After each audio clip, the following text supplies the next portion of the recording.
안녕하세요. 기독교 기본 교리 강좌 네 번째 주제 예수님에 관한 강의를 이어가도록 하겠습니다. 이번 시간에는 중보자 예수 그리스도라는 주제로 예수님이 이 땅에 계실 때 하신 일과 또 그 일을 통해 예수님이 어떻게 참된 중보자가 되실 수 있었는지에 대한 내용을 보도록 하겠습니다. 앞서 말씀드렸던 내용을 한번 간단하게 요약을 하면요. 하나님께서 세상을 창조하신 이후에 아담과 하와를 에덴 동산에 두셨습니다. 그때 그들은 모든 과일의 나무 열매를 먹을 수 있는 자유가 있었지만 하나님께서는 단 하나 선악을 알게 하는 나무 열매는 먹지 말라는 계명을 주셨습니다. 그 계명을 지킴으로써 피조물인 인간과 또 창조주인 하나님의 그 절대적인 관계를 인정하기를 바라셨던 것이죠. 그렇지만 하나님과 같이 되고 싶었던 그들의 욕심으로 인해서 그들은 선악을 알게 하는 나무 열매를 먹었고요. 결국에는 하나님과 사람 사이의 관계가 끊어지게 되었습니다. 에덴 동산에서 쫓겨나게 된 것이죠. 그것이 바로 인간이 처한 원죄라고 말씀드렸습니다. 이후에 아담과 하와는 가인과 아벨을 비롯한 많은 후손들을 낳았지만 그렇게 태어나는 모든 아이들은 이미 에덴 동산 밖에서 태어나는 아이들이 되었습니다. 하나님과 관계가 끊어진 채 태어나는, 살아가는, 태어나면서부터 죽음을 향해 가는 삶을 살게 된 것이지요. 그렇지만 하나님께서 그 상태를 그대로 두고자 하지 않으셨고 결국 하나님과 사람 사이를 중재할 예수 그리스도를 이 땅에 보내셨다라고 말씀드렸습니다. 하나님 자신이신 그 말씀이 육신을 입고 이 땅에 오셔서 하나님과 사람 사이에 중보자가 되어주셨다는 것인데요. 이 상황에 대해서 성경은 무엇이라고 말씀하는지 한번 보면 좋겠습니다. 로마서 5장 12절 말씀입니다. 한 사람으로 말미암아 죄가 세상에 들어오고 죄로 말미암아 사망이 들어왔나니 이와 같이 모든 사람이 죄를 지었으므로 사망이 모든 사람에게 이르렀느니라 라는 말씀입니다. 한 사람으로 말미암아 죄가 세상에 들어왔습니다. 이 한 사람은 아담이고요. 아담으로 말미암아 죄가 세상에 들어와서 이후에는 이 모든 사람에게 사망이 이르게 되었습니다.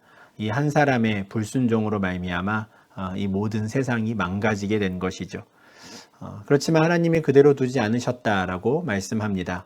그래서 한 사람이 순종하지 않음으로 많은 사람이 죄인이 되었지만 달리 말하면 아담과 하와가 하나님의 계명에 순종하지 않음으로 모든 사람이 하나님과 관계가 끊어졌지만 또 다른 한 사람이 순종하심으로 많은 사람이 의인이 되리라 라고 말씀합니다. 또 다른 한 사람이 하나님의 계명에 순종하는 것을 통해 이제는 많은 사람들이 하나님과의 관계를 회복하게 될 것이다 라는 말씀입니다. 여기서의 죄인, 여기서의 의인은 하나님과 관계가 끊어진 자들, 또 하나님과의 관계가 회복된 자들로 이해하시면 좋겠습니다. 이때 나오는 두 번째 한 사람, 순종하는 그 한 사람, 이분이 바로 중보자 예수 그리스도입니다. 아담과 하와는 에덴 동산에서 주어졌던 그 한 가지 계명에 순종하지 못했습니다. 그렇다면 또 다른 한 사람, 예수님이 이 땅에 오셔서 순종하신 것은 무엇일까요? 예수님은 유대인으로 이 땅에 오셨고요. 하나님께서 이스라엘에게 주셨던 그 율법과 계명들을 지키는 그 순종을 하셨습니다. 예수님께서는 마태복음 5장 17절과 18절에서 내가 율법이나 선지자를 폐하러 온 줄로 생각하지 말라. 폐하러 온 것이 아니요 완전하게 하려 함이라. 진실로 너희에게 이르노니 천지가 없어지기 전에는 율법의 1.1획도 결코 없어지지 아니하고 다 이루리라 라고 말씀합니다. 예수님께서는 하나님이시니 율법도 상관없고 또 하나님의 계명도 상관없이 그냥 하고 싶은 대로 그냥 하실 수 있었던 그런 삶이 아니었습니다. 그렇게 하시려고 이 땅에 오신 것도 아니었습니다.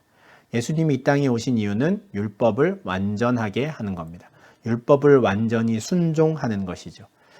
이것이 바로 예수님께서 참된 중보자가 되시기 위하여 하셨던 첫 번째 사역입니다. 예수님께서 이 땅에 오셔서 하신 일이 무엇인가 라고 할 때 우리는 가장 먼저 율법을 다 이루셨다라는 것을 생각해야 합니다. 율법을 다 이룬 그 사람은 하나님 말씀에 순종한 사람이기에 하나님과 관계를 계속해서 유지할 수 있습니다. 아담과 하와는 그 계명에 불순종하였기에 관계가 끊어졌죠. 만약에 누군가가 하나님이 주신 그 율법을 완전하게 지킨다면 그 사람은 하나님과 관계가 회복될 수 있고요. 영생할 수 있습니다. 그러나 그 일을 할 수 있는 사람이 아무도 없었고 있을 수가 없는 것이죠. 이미 타락하여 망가진 인간은 더 이상 하나님의 말씀을 완전히 순종할 수가 없습니다. 하나님의 말씀에 완전히 순종한다라는 것은 단 하나의 계명도 단 한순간도 어기지 않는다는 걸 의미합니다. 다른 사람보다 더 율법을 잘 지키는 그런 정도로는 되지 않습니다. 나면서부터 부지불식 중에도 내가 모르는 사이에 행여라도 율법을 어겨서는 안 됩니다. 갓난아기 때부터 죽을 때까지, 노인이 되었을 때까지 단 한 번도, 단 한순간도 율법을 어겨서는 안 됩니다. 한 번이라도 그런 적이 있다면 그는 율법을 완전하게 지키지 못한 것이고요. 아담이나 별반 다를 바 없는 사람이 되고 마는 겁니다. 예수님은 그 일을 해내신 겁니다. 어떻게 가능했을까요? 참 사람이시지만 동시에 참 하나님이시기에 예수님께서는 나면서부터 이 땅에 계셨던 모든 삶 속에 율법을 단 한순간도 어기지 않으시고 완성하실 수 있었던 겁니다. 그 일을 하기 위해 하나님이신 예수께서 육신으로 이 땅에 오신 것이죠. 누가복음 3장 23절에는 예수께서 가르치심을 시작하실 때에 30세쯤 되시니라 라고 말씀합니다. 가르치심을 시작하신 것은 하나님 나라 복음을 전파하신 것을 의미하는데요. 예수님께서 이제 하나님의 아들이심을 드러내시고 또 하나님의 아들로서 하나님 나라 복음을 선포하신 것이 30살쯤이다 라는 말씀입니다.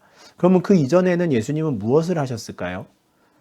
우리에게는 성경에 기록되어 있는 내용이 거의 없습니다. 예수님께서 12살 무렵쯤에 하신 말씀 외에는 다른 내용이 없지요. 그렇지만 예수님은 이 땅에서 그냥 30년을 사셨습니다. 사람들이 볼 때는 아주 평범한 목수의 아들로 사셨습니다. 그러나 그것은 사람들이 눈에 보기에 그러했던 것이고요. 예수님은 태어나서 30살이 될 때까지 그리고 그 이후의 순간에도 단 한 번도 율법을 어기지 않고 율법을 다 지키는 삶을 계속해서 사셨습니다. 그것이 참 중요한 사역이기 때문에 그렇습니다. 이러실 필요가 없었다면 그냥 예수님은 오자마자 십자가에 달려 죽으시거나 오자마자 하나님의 아들인 것을 그냥 나타내시면 되었습니다. 그러나 첫 번째 아담이 하나님의 말씀에 순종하지 않음으로 하나님과 관계가 끊어졌기 때문에 그 관계를 회복하는 참된 중보자가 되기 위해서는 아담이 실패하였던 그 일을 완성하셔야 했습니다. 바로 하나님께서 인간들에게 주셨던 그 계명을 지키는 것이죠. 그 일을 30살 될 때까지 계속 하신 겁니다.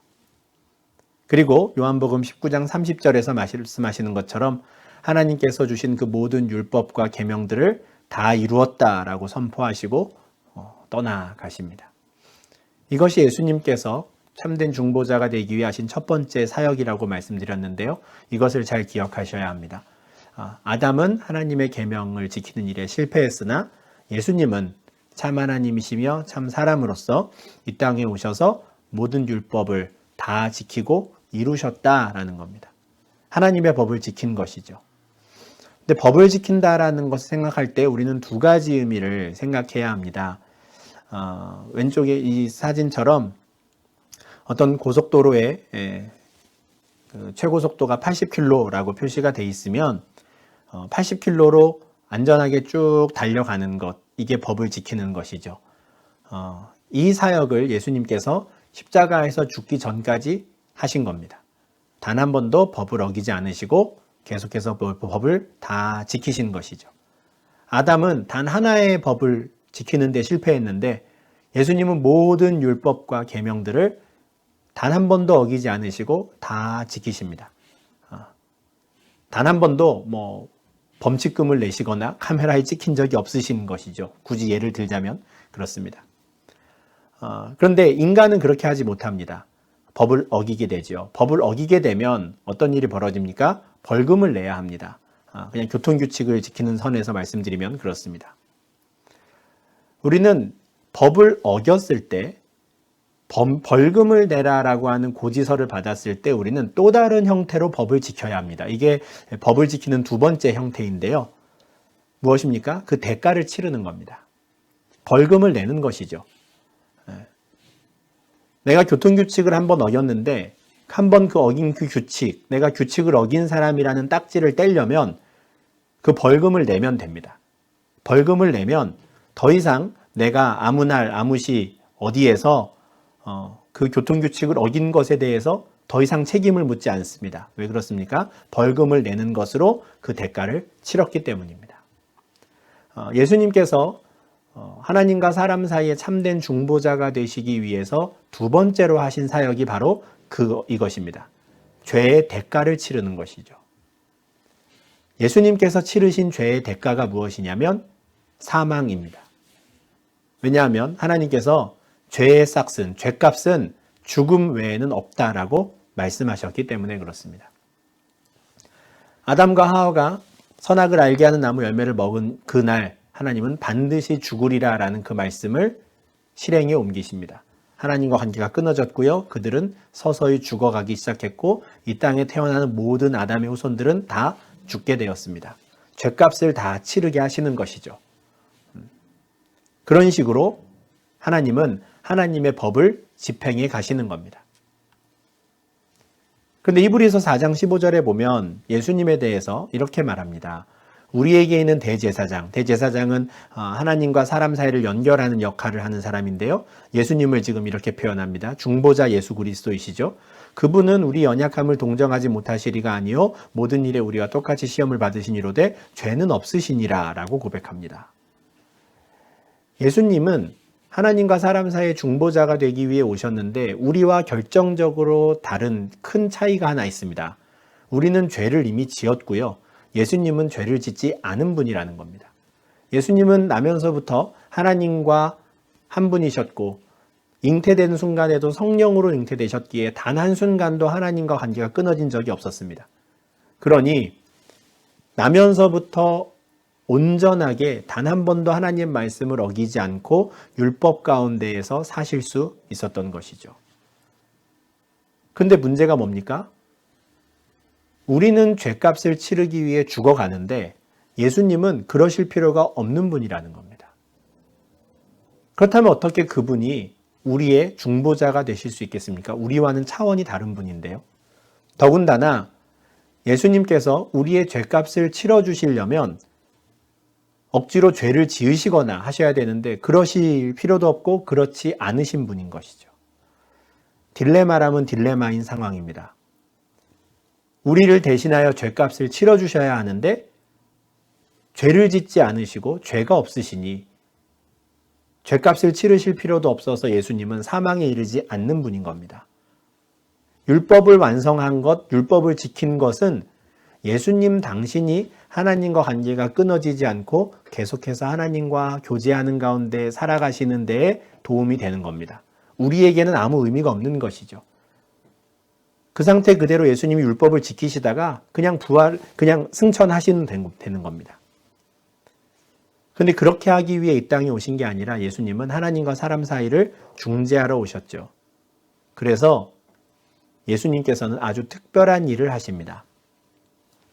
예수님이 하실 그 특별한 일에 대해서 세례 요한은 이렇게 이야기합니다. 보라, 세상 죄를 지고 가는 하나님의 어린 양이로다. 예수님은 세상 죄를 짊어졌다라고 말하는 겁니다. 예수님 본인은 죄가 없으신데 세상 죄를 짊어졌다는 거예요. 이게 무슨 의미일까요? 하나님께서 이스라엘 백성들에게 계명을 주실 때 제사법에 대한 계명을 주셨습니다. 그 중에 속죄제가 있는데요. 레위기 4장에 기록되어 있습니다. 속죄제는 무엇이냐면 누군가가 죄를 지었을 때 이렇게 제사를 드리면 그 사람의 죄를 속하여 주겠다. 그 사람의 죄를 용서해 주겠다라고 만들어주신 제도예요. 아까 말씀드린 것처럼 만약에 법을 어기면 벌금을 내듯이 죄를 지었으면 이렇게 제사를 드려라. 그러면은 그 죄를 안 지은 것으로 내가 용서하는 것으로 하겠다라고 약속해 주신 거거든요. 죄를 지은 사람이 사회적으로 신분이 높든 낮든 아니면 재산이 많든 적든 그것에 따라서 속죄 제물은 달라질 수 있습니다. 누군가는 송아지, 누군가는 염소, 누군가는 양, 다양한 제물들이 있을 수 있습니다. 그런데 레위기 4장의 모든 말씀들을 이렇게 보시면 이 모든 속죄제에서 공통적인 의식이 하나 있습니다. 무엇이냐면 죄를 지은 사람이 자기가 끌고 온 속죄 제물의 머리에 안수하는 겁니다. 안수한다고 하니까 뭔가 되게 좋아 보이고 거룩해 보이는데 전혀 그런 게 아닙니다. 뭐냐면 내가 지은 죄를 내가 가지고 온 이 제물에게 떠넘긴다라는 표시예요. 내가 숫송아지의 제물에 안수하면 내 죄를 이 송아지가 뒤집어 쓰는 겁니다. 양이 뒤집어 쓰고요. 염소가 뒤집어 씁니다. 그러면 그 죄를 뒤집어 쓴 재물을 번제물 잡는 곳에 가서 죽이는 거예요. 죄의 싹은 사망입니다. 죄를 지은 사람은 죽어야 합니다. 그러면 원래대로라면 그 죄를 지은 당사자가 죽어야 해요. 근데 하나님께서 죄를 용서받는 방법을 마련해 주실 겁니다. 뭡니까? 그 사람 대신에 죽임당하는 재물을 만드시는 겁니다. 그러면 그 죄에 한해서는 이 재물이 대신 짊어지고 죽는 것으로 하나님이 여겨주시는 것이죠. 그렇게 용서를 받는 겁니다. 예수님께서 하신 일이 바로 이것입니다. 예수님 자신은 아무 죄가 없으나 온 세상 죄를 예수님께서 뒤집어 쓰시고 제물이 되신 것이죠. 저는 그 순간이 바로 마태복음 27장 45절과 46절이라고 생각합니다. 제6시로부터 온 땅에 어둠이 임하여 제9시까지 계속되더니 제9시쯤에 예수께서 크게 소리질러 이르시되 엘리 엘리 라마 사박다니 하시니 이는 곧 나의 하나님 어찌하여 나를 버리셨나이까 하는 뜻이라. 예수님께서 십자가에 달려 죽으셨을 때 뒤에 후반부 3시간 제6시부터 제9시 우리 시간으로는 낮 12시부터 오후 3시까지 해가 가장 쨍쨍해야 할 그때가 딱 3시간 동안 온 땅에 어둠이 계속됩니다. 그러다가 예수님이 돌아가시기 직전인 제9시쯤 되었을 때 예수님이 크게 소리를 지르시는데요. 그 내용이 이렇습니다. 나의 하나님 어찌하여 나를 버리셨나이까.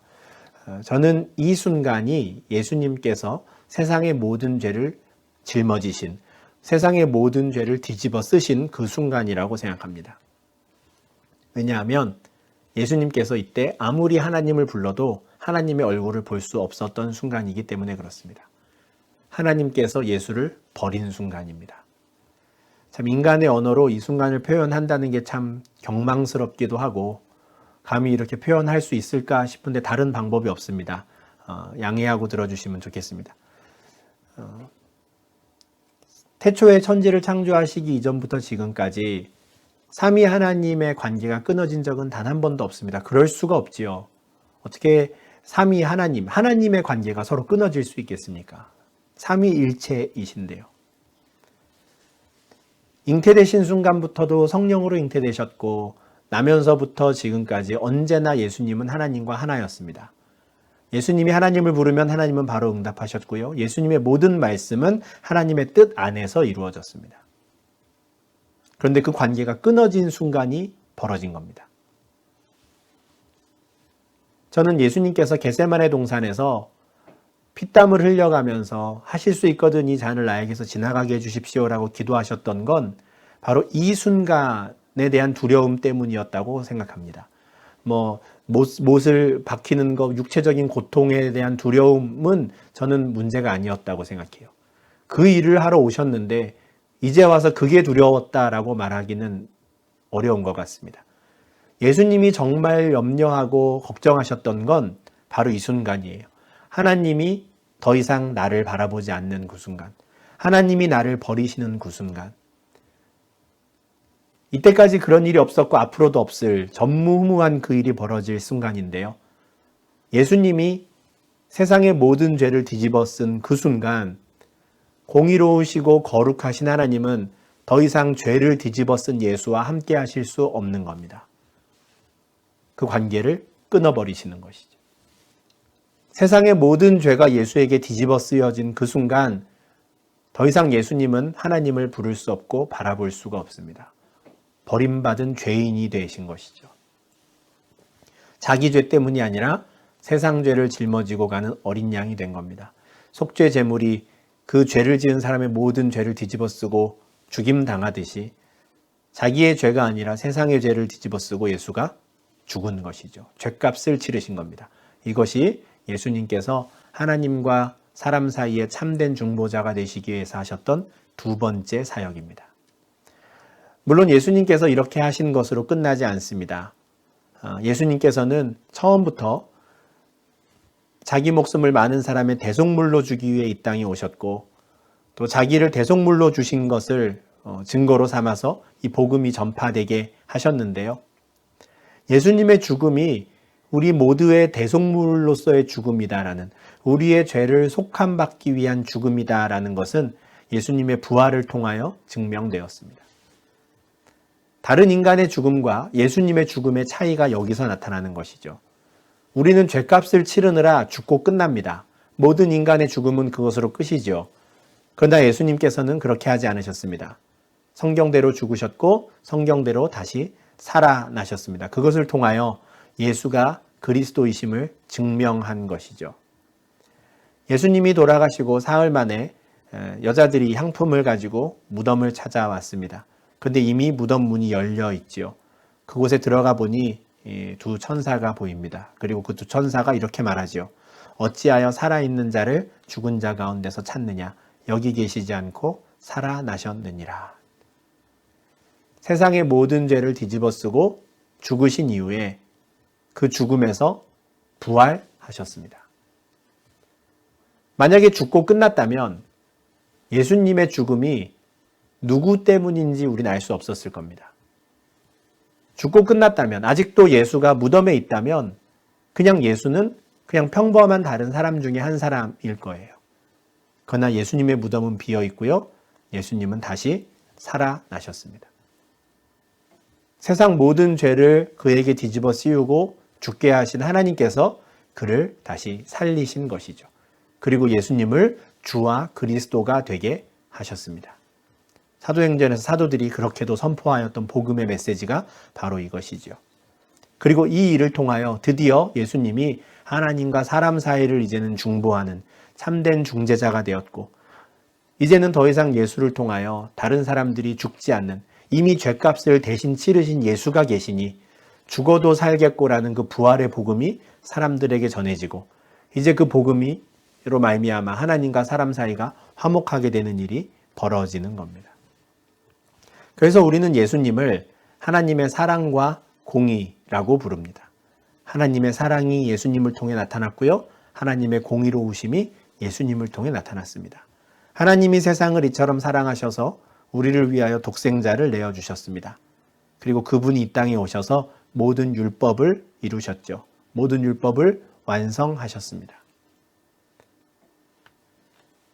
그리고 그분이 인간의 모든 죄값을 치르고 죽게 하신 이후에 부활하셨는데요. 그것을 통하여 우리는 공의로운 하나님을 알게 되었습니다.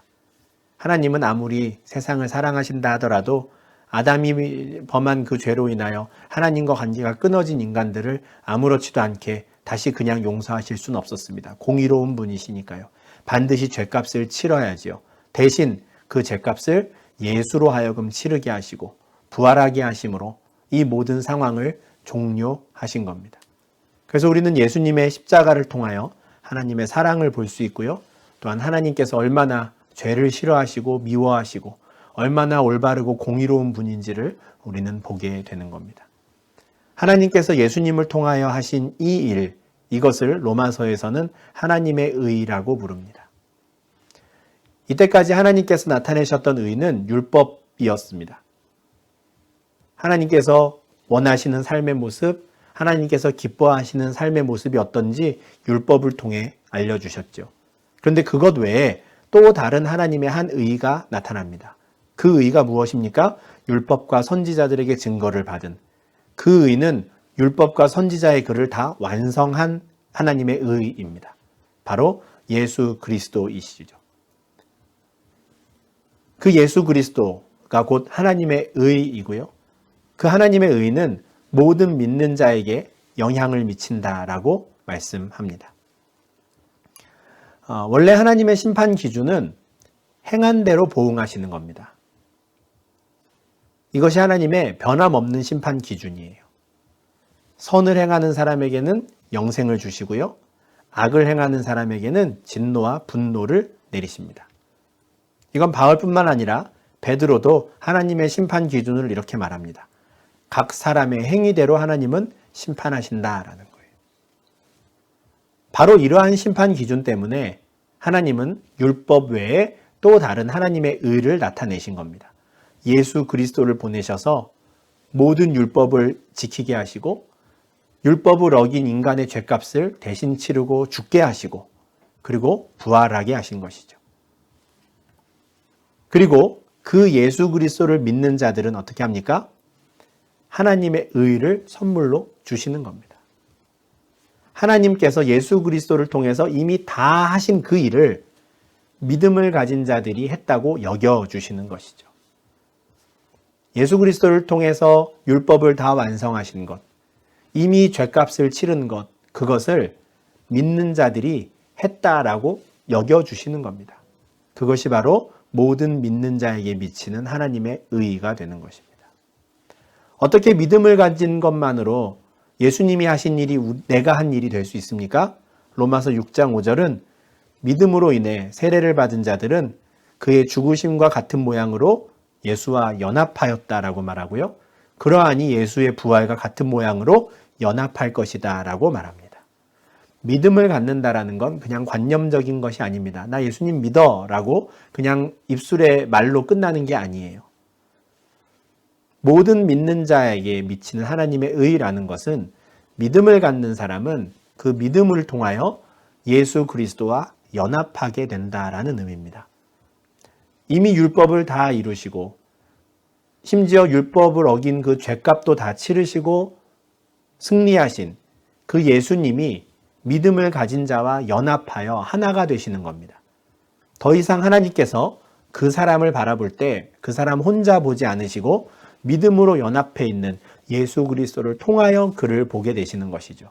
그래서 믿음이 있는 한, 예수 그리스도와 연합하여 있는 한 하나님 보실 때 그 사람은 의로운 자가 되는 겁니다. 하나님 보실 때 그 사람은 율법을 다 지킨 자가 되는 것이고요. 심지어 죗값도 다 치른 자가 되는 것이죠. 그래서 각자 행한 대로 보응하시는 하나님께서 그 사람이 모든 일을 다 행했다라고 여겨주심으로 믿음으로 의롭다 칭함 받게 되는 것입니다. 그것이 바로 예수님이 하신 일입니다. 율법을 다 이루시고 죗값을 치르신 이후에 사람들을 함께 연합하여 하나님께로 건너가시는 것이죠. 이 앞에 보이는 그림을 오해하시면 안 됩니다. 우리가 예수님을 밟고 혼자서 하나님 앞에 가는 게 아닙니다. 믿음으로 그리스도와 연합하여서 예수님이 하신 그 모든 일을 나의 것으로 여겨주시는 그 하나님께 함께 나아가는 겁니다. 만약에 예수님 없이 나 혼자 나아간다면 우리는 죽게 됩니다. 내가 한 일이 하나도 없으니까요. 우리는 율법을 지키지도 않았고요. 죗값을 치르지도 않았으니까요. 그러니 우리는 그냥 사망에 이르고 끝나는 겁니다. 믿음을 가진 자는 그리스도와 연합하게 되어서 그리스도와 함께 담대히 하나님 앞에 나아가게 되고요. 하나님은 그리스도와 연합하여 있는 그 사람을 보고 의롭다고, 내가 보기에 참 좋다고 말씀해 주시는 겁니다. 그것을 우리는 구원이라고 부릅니다. 다른 이름으로는 이 구원을 받을 수가 없습니다. 이때의 구원은 물론 하나님과 관계가 회복되는 것이죠. 뿐만 아니라 그 이름을 믿는 자들, 그리스도와 연합한 자들은 하나님의 자녀가 되는 권세도 주십니다. 단지 그냥 구원받은 자, 이제는 나와 관계할 수 있는 자가 아니라 하나님의 자녀가 되는 것입니다. 에덴 동산에서 쫓겨났던 인간의 모습이 다시 회복되어서 에덴 동산 안으로 들어가 하나님과 교제할 수 있는 자가 되는 것이죠. 그것이 바로 중보자 예수 그리스도의 은혜입니다. 하나님과 사람 사이에 단 한 분, 단 하나의 중보자 그리스도 예수께서 율법을 이루시고 죗값을 치르신 그 사역을 통하여 믿음을 가진 자들에게는 그것을 그들의 것으로 주시는 그 중보자의 사역을 완성하신 것입니다. 이것은 결국 하나님께서 처음 창조하신 창조 세계의 회복을 의미합니다. 사탄이 아담과 하와를 유혹하여서 계명을 지키지 못하게 하고 결국은 창조 세계를 망가뜨렸을 때 하나님은 그때 처음부터 사탄에게 이렇게 선포하셨었습니다. 네가 반드시 여자의 후손과 원수가 될 것이고 여자의 후손은 너의 머리를 상하게 할 것이다 라고 하셨는데요. 예수님이 바로 그 여자의 후손이었습니다. 마태복음 1장 16절에 보면 아브라함과 다윗으로 이어지는 족보의 끝에 예수님이 등장하시는데요. 근데 앞선 모든 족보의 내용은 아버지와 아들을 나열하는데 예수님의 경우에는 요셉에게서 예수가 나시니라라고 하지 않습니다. 마리아에게서 예수가 나시니라라고 하여서 이 예수가 바로 여자의 후손임을 분명히 말씀합니다. 그 여자의 후손으로 태어난 예수님은 처음부터 임마누엘의 하나님으로 이 땅에 오신 것이고요. 우리와 함께 계시기 위하여 이 땅에 오셨습니다. 사탄으로 말미암아 더 이상 하나님과 사람이 함께 할 수 없게 되었는데 여자의 후손으로 이 땅에 오셔서 이제는 하나님이 우리와 함께 계실 수 있는 그 길을 내시기 위해 오신 것이죠. 창조 세계를 다시 회복하기 위해 오신 겁니다. 그리고 믿음으로 예수 그리스도께서 하신 그 일들을 다 받아들인 자들, 그래서 예수님과 연합하게 된 자들은 아버지와 그의 아들 예수 그리스도의 사귐 가운데 함께 동참할 수 있게 됩니다. 삼위 하나님의 교제 가운데 함께 하는 것이죠. 무엇입니까? 에덴 동산에서 삼위 하나님께서 동산을 거니실 때 아담과 하와가 하나님과 함께 교제하였던 것처럼 그 교제가 회복되는 것입니다. 마지막 날 요한계시록 21장에서의 하나님의 선포 예언도 바로 이 내용입니다. 그 마지막 때가 되면 하나님의 장막이 사람들과 함께 있고 하나님은 그들과 함께 계실 것입니다. 그들은 하나님의 백성이 되고 하나님은 친히 그들과 함께 계시고 처음 것들, 그 망가진 세상은 다 사라지고요. 새로운 창조 세계가 또 회복되는 그 말씀이 선포되는 것이죠. 이 모든 일이 바로 중보자 예수 그리스도의 사역입니다. 인간은 아담의 불순종으로 인해 하나님 보시기에 악한 상태에 처해 있었습니다. 그러나 여자의 후손으로 예수께서 오셔서 하나님과 사람 사이의 중보자가 되어주셨고요. 이제는 예수님이 그 일을 행하셨음을 믿음으로 믿는 자들은 다시 태어나는 은혜를 받습니다. 그것이 바로 거듭남인데요. 그렇게 거듭난 자들은 이제는 하나님의 자녀로 이 땅을 살게 되는데요. 선한 상태, 원래 창조 상태였죠. 하나님 보시기에 심히 좋았던 바로 그 모습으로 이제는 살아갈 수 있게 되는 것입니다. 이것이 바로 중보자 예수 그리스도께서 하신 사역의 결과이고요. 그 은혜를 받은 자들에게 주시는 놀라운 축복인 것입니다.